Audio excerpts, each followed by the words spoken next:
I'm gonna get real crazy real quick. Okay, you better not say anything racist. It is racist in a sense because it's a new race. A human being going into cave systems, either their eyes will diminish or they Yep. grow, become completely gray, and they become very tiny.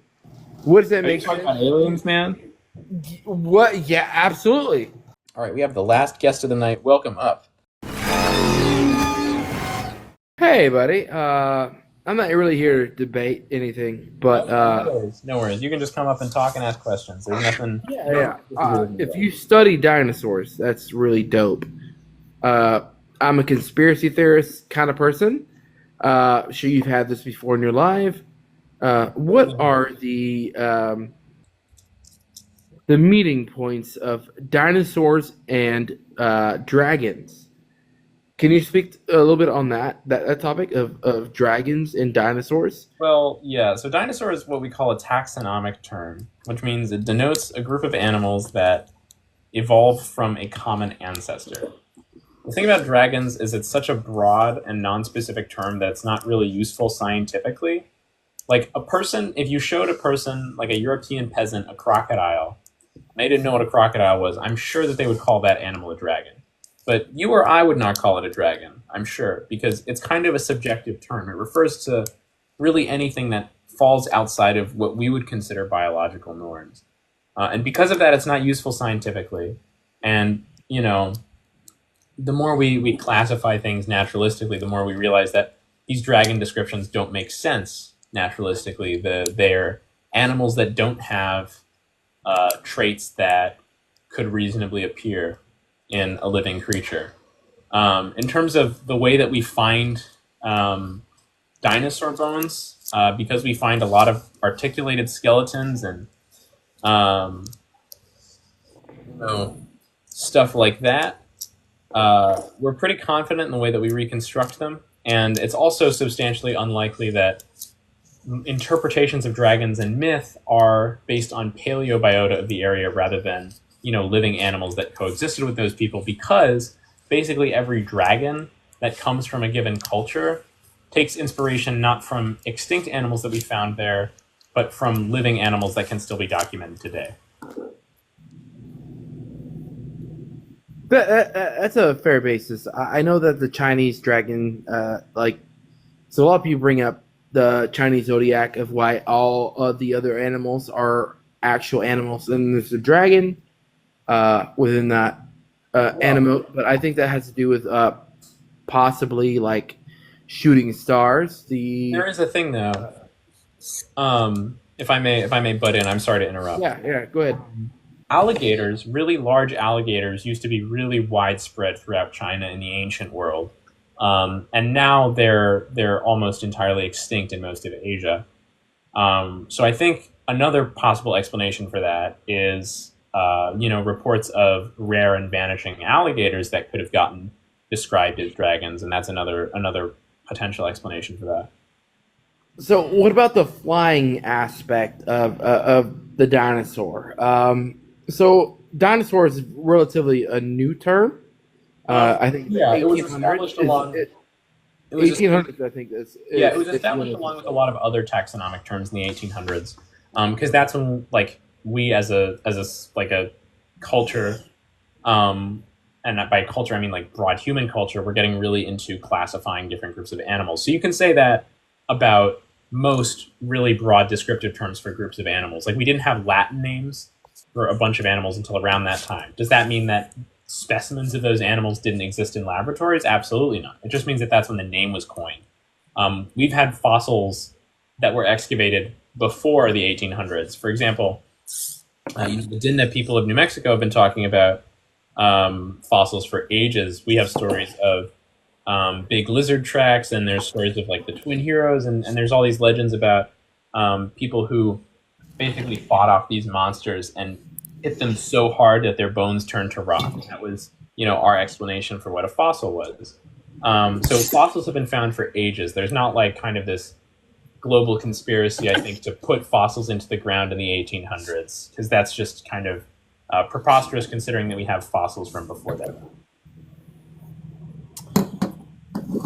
So there is human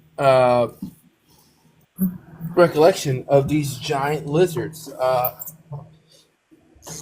from many cultures, many cultures. 1700s, like I said, 1700s is when they really changed the name from from dragon to dinosaur, at least biblically. Uh, that has been changed. Dragon is mentioned in the Bible, and I'm agnostic. I am not religious at any point in stand. I take the biblical reference as possibly being a historical reference. Not everything that happens, I think, in biblical texts are automatically true. There have been, I think, it's been rewritten. Not to get too far into that, but I think that dinosaur is not fairly like recognized by most religions, but dragon is, and that seems very weird to me.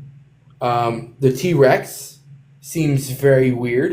We still don't know what the front hands, very small, stagnant, tiny That's claws, what that's they really were meant for. well, that's really not true. There's a lot of really well done literature. There are some people that say that they kind of know or have an idea of why they were We made. have a pretty strong idea because if you look at theropod forelimb sizes throughout the end Mesozoic, their T-Rex arms really fit in there as following a trend that we can observe in like both Allosauroids and Tyrannosauroids, where as their neck muscles get larger and start competing with like real estate for attachment points on the scapulae of the arms, the forelimbs get proportionally smaller as the neck muscles take up more of the scapula area compared to the arms. So it's more of just like a trade-off area. It's like, you know, if your nose just starts getting bigger because of some selective pressure, the rest of the things on your face are going to get smaller to make room. It's the same thing with the neck and head of tyrannosaurs and other like other theropods at the end Mesozoic. It's just a general like proportion change. Their arms are getting smaller, their heads are getting bigger. It's a pretty well documented evolutionary trend, and it's not like T-Rex is alone in this idea. You see this in abelisaurs, you see this in giganotosaurs, in Acrocanthosaurus particularly, in Meraxes gigas, in all the T-Rexes, both in Asia, the Tyrannosaurs in Asia, the Tyrannosaurs in North America. Do we not see the same trend with emus and ostriches? These very short front hand, kind of clawy things that have wings attached to them. And the wings because ostriches of both of those are very hollow after they get outside of the arm area. Outside of like the arm area, it I'm goes. going to stop you there. Their bones are hollow all throughout their body. Their arm bones are not especially hollow, and the same goes for Tyrannosaur arm bones. We've done histology on most bones in Tyrannosaurs, and their bones are pretty consistently dense throughout their entire body. Could that not be an evolutionary trait though? Like, were they started with the wings first? No, wings don't really show up until really at the end of Maniraptoran theropods, and we know that Tyrannosaurs aren't What super about the pliosaur? What? Whatever it's called. The The pliosaur? flying Pterosaurs? Aerodactyl that we see in the Mighty Morphin Power Rangers. What do they call it? Pterosaurs? Pterosaurs split off from dinosaurs about 250 million years ago. They're not the same thing. Pterosaurs and dinosaurs shared a common ancestor. They split off. Pterosaurs evolved flight independently, and then dinosaurs evolved flight again independently in the Jurassic. You said there are different time periods. Like they're designated different time periods. Yeah, so the pterosaurs split off from the other archosaur groups in the Triassic, and then they evolved flight towards the end of the Triassic. But then in the mid Jurassic, birds started evolving from some of the Maniraptoran theropods, and then the other lineage of theropods, the non-avialans, which includes like Tyrannosaurus and all that stuff. And this is a key thing in Tyrannosaurs. When we have preserved feathers from Tyrannosaurs, they're not pennaceous like we see in the flying birds and those animals.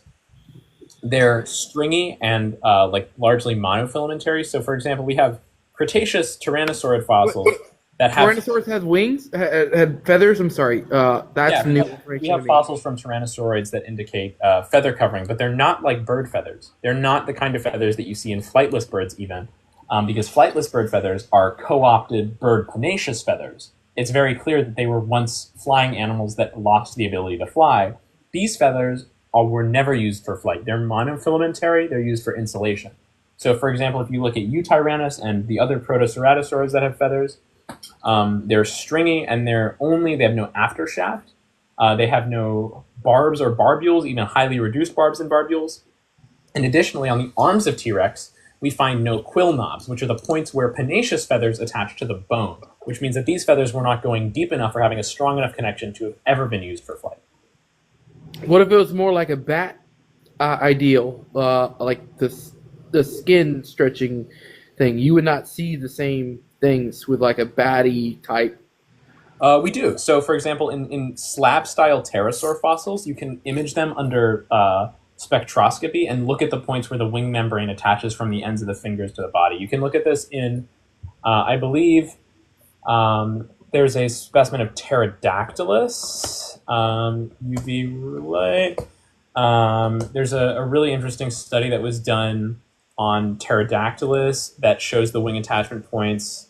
But yeah, there are pterosaur fossils that we can image under UV light to look at and see the membranes where they were fossilized. So my whole like drag with the whole dinosaur thing is because I've seen artists' interpretations of modern day animals based upon their skeleton. Oh, And you're they talking about nothing CM like it. stuff for all yesterdays. Yeah, it's just like with hippos.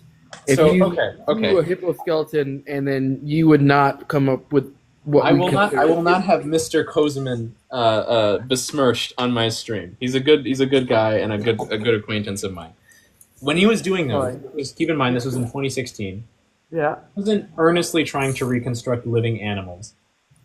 He was trying to mainly make a point about how certain techniques of paleo art have become antiquated at this point, and we should make more of an effort to base our speculation on real hard research instead of basing our art on the art of other people, which has instigated this really big shift in modern paleo art. I as a researcher, I really try to use other people's art as reference as little as possible. I try to base all of my stuff purely on the bones, and we can see in these bones things called osteological correlates that indicate where soft tissue would have been. One of the reasons why old reconstructions of these animals were done so poorly is because we didn't have the knowledge of those osteological correlates. We also didn't have any soft tissue fossilized. It's really modern techniques of paleontology that have allowed us to really go back and do these broad systematic analyses of where soft tissue sits on the skeleton and predict more accurately what these animals would look like on the outside. So, what we have today are birds. Birds is like the evolution of dinosaurs. Birds are Is that dinosaurs. correct? Yeah, so a clade includes an ancestor and all of its descendants. Birds aren't excluded from the group Dinosauria. They fit all the requirements to be considered dinosaurs. Are there any other animals that fall in that line today? Nope, just birds. Birds are the only living dinosaurs.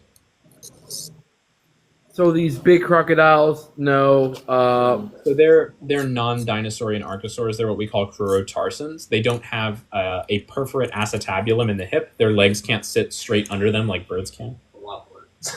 I know. Big words. I don't know those. Yeah, I am out of my intelligence range because you actually know more than me. But I know conspiracy theories in a sense. That's why I brought up dinosaurs, just because, or dragons in a sense, just because dinosaurs and dragons have been correlated in history for a very long time. Do you think there's a direct correlation between the two, or do you think it's more so humanity at the time just didn't understand dinosaur bones? That is a leading theory. Is that most people's ideology of dragons come from understood civilizations finding bones of big creatures, and that's why we have this ideology of what dragons is. And within the at least of the Chinese understanding, it's more like comets or asteroids in the sky. But it's very weird to me that 7 continents on the world, 6 of them have stories of dragons. Very Well, weird. Very if you're strange. defining dragons as just big giant reptiles, Yeah. out of the 7 continents on the world, 6 of them have regular sized reptiles. And out of all those continents, all of them have myths that are just giant, scarier versions of animals that they're around. I also think it's good to point out with stuff like that that the cultures on those different continents would not themselves have all called them dragons. Like they would have had Yeah. that like completely different considerations for what those things Sure. were and what they were Different called. words. Yeah, And absolutely. so as people have intermingled more over time, those things have all been put into the category of dragon. Yeah. A dragon is really just kind of a broad constructed category for anything scaly and scary. So, I mean, it's as much of a construct as you propose dinosaur to be. The only difference is that dinosaur is based on a taxonomical analysis and dragon is based on vibes. A very bias, yes, but a very congruent bias upon 7 continents, which is weird. So, could that shed light on carbon dating? Is the biggest way to, I guess, age these dinosaurs? Is that correct? That's not correct. We don't No. use carbon because it has too short of a half-life. We usually do plutonium dating or zircon dating, and we compare dates across strata in different areas. Can you elaborate on both of those for me, real quick? Because I've not heard of either one of those, and I'm So very much into wanting to understand. yeah, so the main one we use is radiometric dating, which is so when an igneous what an igneous rock is. Very, very old rock. Is that So an igneous rock is a rock that is formed out of a volcano. okay? Yeah, okay. The volcano Right. erupts and the magma cools, it becomes an igneous rock. Heard. When that igneous rock is cooled, it includes what is called by the time that igneous rock is cooled, it's going to include what's called a parent isotope and a daughter isotope. As time goes on, these parent isotopes, they're unstable. And as the years go on, these parent isotopes will split. They'll physically change the amount of protons in their nucleus, and they will change into the daughter isotope. And this takes a long time, and it's also it's also relative to the amount of the parent isotope there is. So if you put 100 grams of a parent isotope in a room for 10 years, you're going to have 50 grams of that parent isotope, right? For example, if you put 10 grams of that parent isotope in a room for 10 years, you're going to have 5 grams of that parent isotope because it's relative to mass. Well, assuming it has a half-life. Half of it is relative. What? Yeah. So it's relative to volume, so it's not a linear process. Okay. And the key thing that we use when we're looking at the rocks is that they've gone through processes that are they're non-reversible and they're they're not able to be accelerated or slowed down by geological processes. So, for example, you'll see a lot of people arguing that radiometric dating is not accurate because it doesn't account for quote heat and pressure. If a igneous rock is subjected to enough heat and pressure to skew the amount of parent and daughter isotopes in it, it's no longer going to be igneous. It's going to be what's called a metamorphic rock. And if you date from a metamorphic rock, you're going to get incorrect results because it's gone through that change. We can identify igneous rocks as not having gone through that change. Sometimes we use crystals within igneous rocks to date, and those do occasionally yield error, but they always skew younger.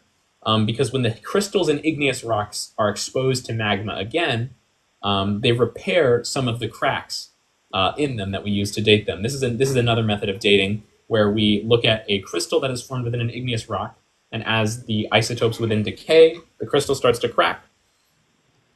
So, are these equations built upon today's uh, oxygen levels versus carbon? Because we know that in history, previously, there were higher levels of oxygen. Uh, Stable isotope analysis yields pretty consistent levels of oxygen throughout the Mesozoic, and also in higher amounts of oxygen and carbon and various atmospheric conditions. Radiometric dating has never been observed to change rate in response to atmospheric gases. I think that's a fallacy because I think that back in the day we had more oxygen. These beings needed more oxygen. They There's no did, way you're for right. But we growth. also know that dinosaurs were larger because they had larger respiratory systems. They had diverticula, like modern birds, which we can evidence for. Their diverticula physically entered their skeletons. So you can look at sauropod bones, for example.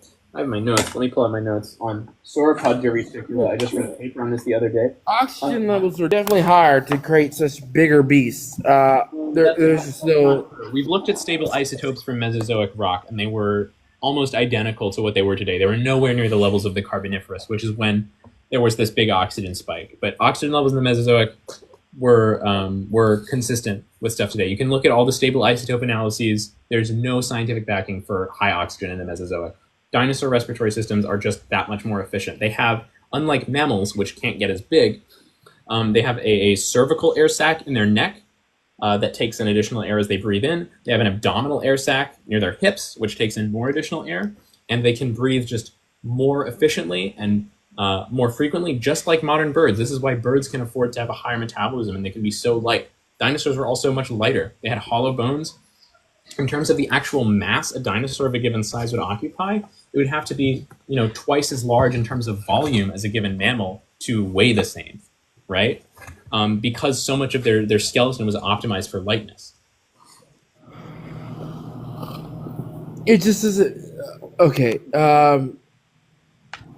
So if we're gonna go on that database, would it be possible for there to be a larger human?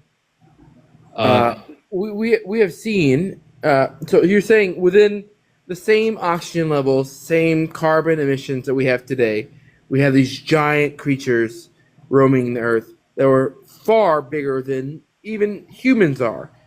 Uh, yeah, yes. to say that we could not coincidentally have humans that were larger. Today, in our today's stand base of large humans, Humans most of don't the have larger humans humans don't have are in the NBA. The NBA has seen like 7 foot 11 big guys terrorizing the NBA. These are the most athletic big people on the planet, and they have terrible side effects when it comes to health. Um, their knees just give out very quicker. Think about Shaq. These other really big human beings that are very, very, very big. Well, Um, yeah, The because thing is, the largest mammals ever to live are like around today. yeah, sure, we have really, really but huge mammals that are humans are barely able to live on that stature. yeah. Well, because Yes, there's a peak we're form, vital. but these We're big guys have very bad things that happen to them yes, after they get out of their because age. we're because we are bipedal apes with hips that are co-opted for bipedality. We are not efficiently designed marvels. Humans are bipedal animals, and our bodies are not really designed to have so much weight on them. We don't have hollow bones. We don't have air sac diverticulae. Um, there is obviously genetic variation within humans, right? But at a certain point, there is an upper limit to the vertical biped body plan, right? Humans can't hope to get as light compared in terms of mass to volume ratio as a reptile that's mostly air sac can.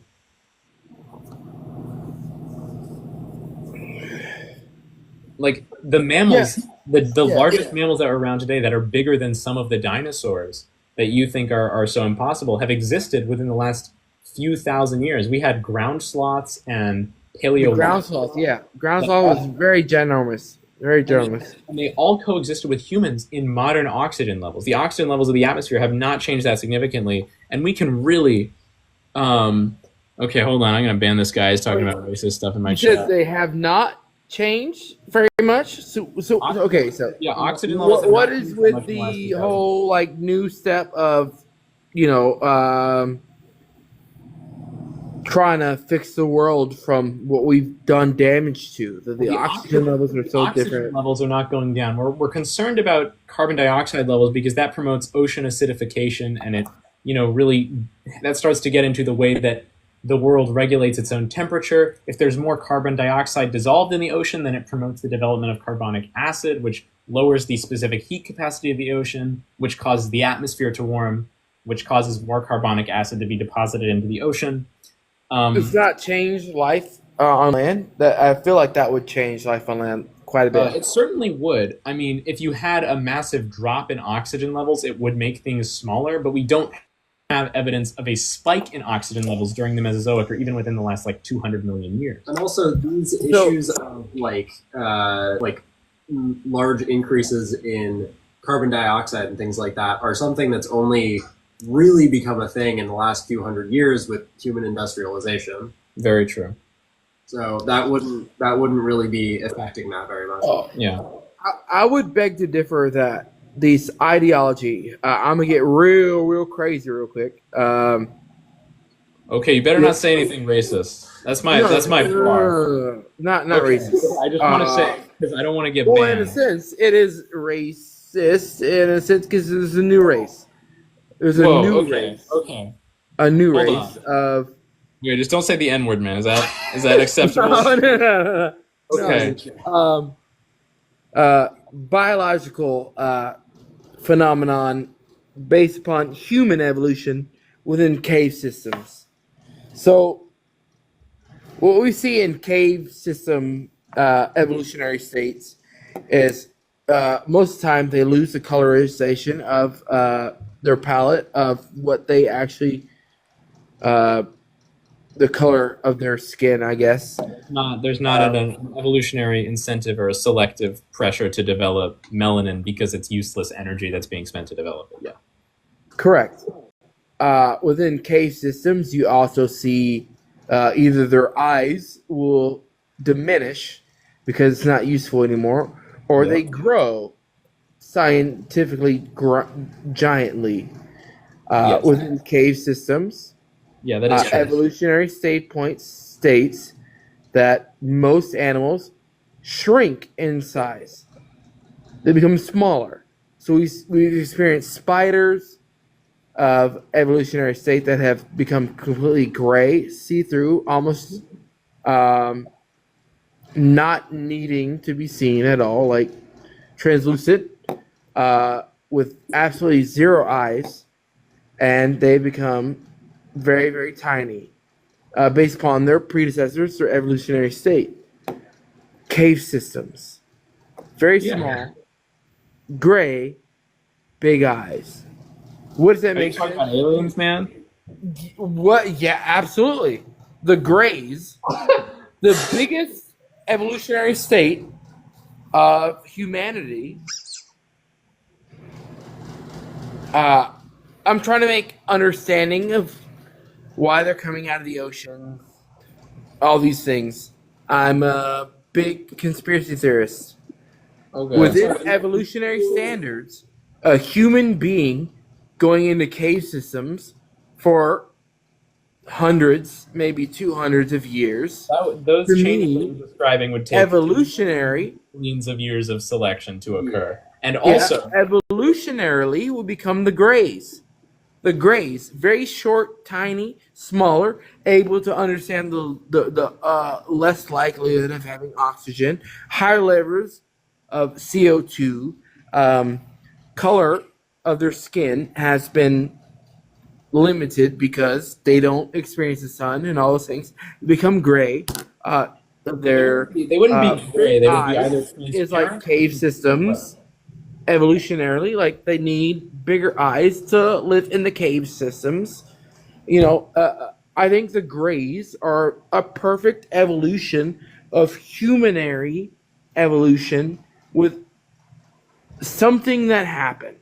Okay, well, we can talk about if there's any actual material evidence for aliens or gray aliens existing on Earth another time, because I gotta go to sleep. But thank you for your time. I do appreciate this. Do you think that there's with your scientific knowledge of evolutionary traits, do you say that the Greys is like a plausible definition of No, evolutionary traits? largely somebody because that went underground? we've observed when humans are taken out of. First of all, we know that hominins really aren't cave-dwelling animals. We have kind of too high of a metabolism to really be in that sort of environment. I also imagine that this hypothetical like cave-dwelling hominin would have to be really, really hairy to deal with cold temperatures in caves. Um, Oh, Pretty much every depiction of a gray alien I've seen has been completely hairless. Also, just hominins in general are not, they have way too low a metabolism. You would have to be leaving these caves very frequently to feed because there's nothing in there that could really successfully feed an animal that size and metabolism. Pretty much all you see in cave animals are either very small predators or very, very, the largest cave animals are ones that don't have to worry about, hunting down food very effectively. I mean, you see like in some very limited environments there are cave caimans. They're these little like alligator things in South America, and they eat bats. But that's still relying on food coming in and out. I Humans and hominins in general just have such a high nutritional intake, especially because they had such a big brain. They just are not cut out to be able to survive in caves for millions of years. Pretty much every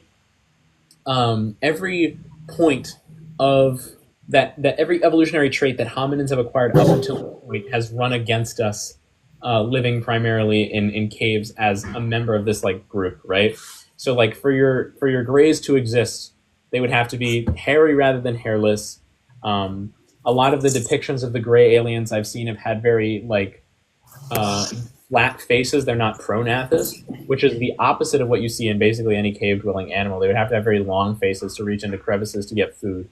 They've always had big heads, or at least human proportional heads. These animals would have to have teeny, teeny, tiny brains for maximum nutrient efficiency. Brains are the like super nutritionally intense. So I think speculative evolution is fun. I think this is a cool exercise, but I really don't think hominins running into caves and living there for a few million years is a super viable explanation for what you would call a gray alien, just because a lot of the proposed adaptations that you're suggesting here don't line up. It's what we look at what's called maximum parsimony when we're looking at the likelihood of something to have evolved from another thing. And that basically means you have to make the fewest assumptions when it comes to reconstructing evolutionary history. And when it comes to this idea of the gray aliens, Occam's razor is really not applying here. We are having to make a lot of assumptions and some leaps of logic to justify this. And I think this was a good conversation, and I do have to go to bed. But apologize for keeping you up, man. I feel like I had to end it with something weird and strange. I know it's not really like your basis here, but I appreciate you answering my thought about the gray aliens and how I felt about dinosaurs and dragons, man. Thank you so much. I will definitely be following you.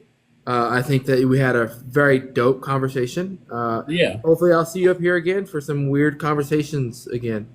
Yeah, thank you. I appreciate you for being respectful, man. I really do. Have a good day. Yes, sir. Have a good night.